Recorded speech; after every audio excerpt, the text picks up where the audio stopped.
Los caminos de la herejía.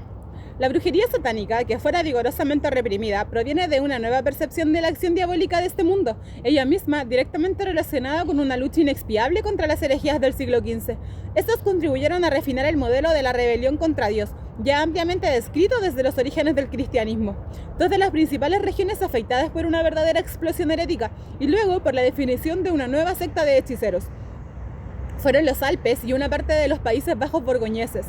En el siglo XII, los discípulos de Pierre Baldo se propagaron rápidamente en el norte de Italia, en el sudeste de Francia e incluso en Artois y en Flandes, condados cuyas ciudades mantenían estrechas relaciones económicas y culturales con Italia.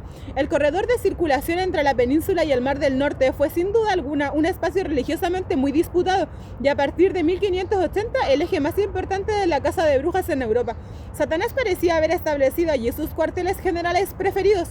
Las numerosas herejías del siglo XV proveyeron exactamente el modelo demonológico de la futura brujería satánica. Los discípulos de Jan Hus y Wycliffe y los valdaneses fueron de esta manera identificados y condenados en los Países Bajos, por ejemplo, en Tournai al comienzo del siglo XV, en Dubái en 1420 o en Lille bajo el nombre de Turlupins en la misma época.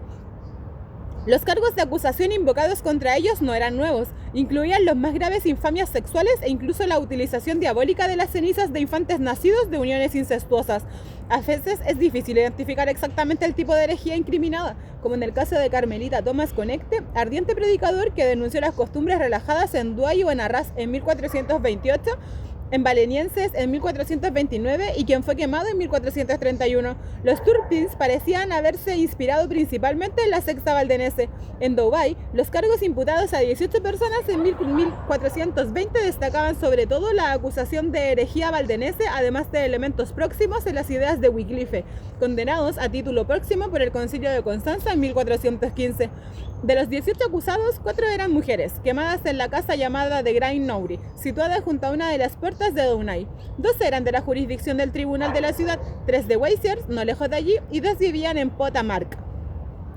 Y el último en Valenciennes.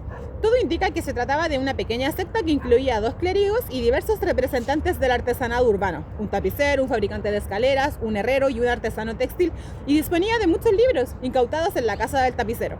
Su proceso fue inducido por un inquisidor de la Orden de Hermanos Predicadores ante las autoridades de Arras, de las cuales dependía Douai.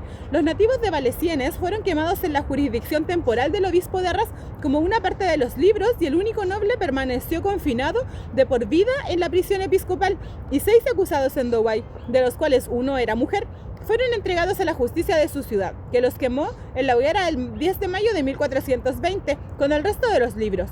De los otros, uno fue condenado a prisión perpetua y otro sufrió una pena de 15 años a pan y agua. Las últimas diversas reparaciones en honor a Dios y de la Iglesia.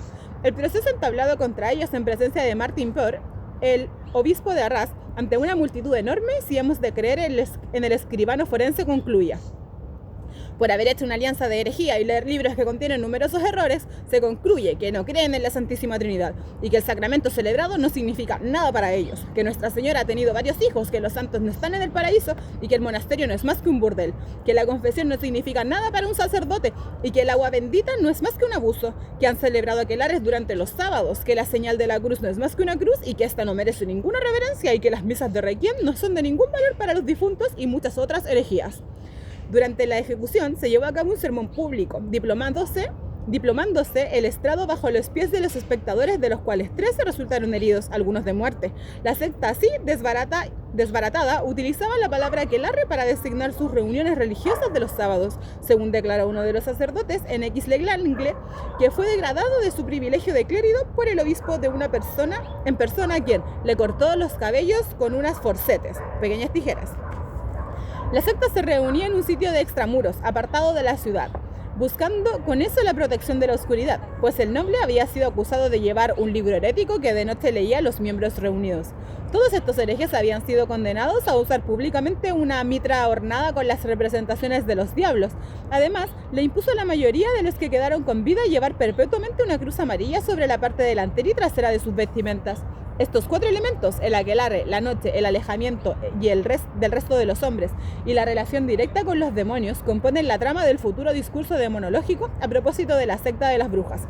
Así, aquí son representativos de una herejía bien concreta y duramente castigada. El término aquelarre todavía no tenía connotación mítica, pero designaba las reuniones nocturnas de los fieles de culto secreto organizado, donde el escudero parecía jugar un rol de ministro, sirviéndose para eso de su libro herético. Los documentos indican igualmente que una de las mujeres conservaba otras obras que leía a veces a sus congéneres y desempeñaba un rol muy activo, tanto por sus consejos como por su actitud resuelta ante la muerte, pues declaró públicamente: no vamos a resistir más que 2 horas y a morir como verdaderos mártires.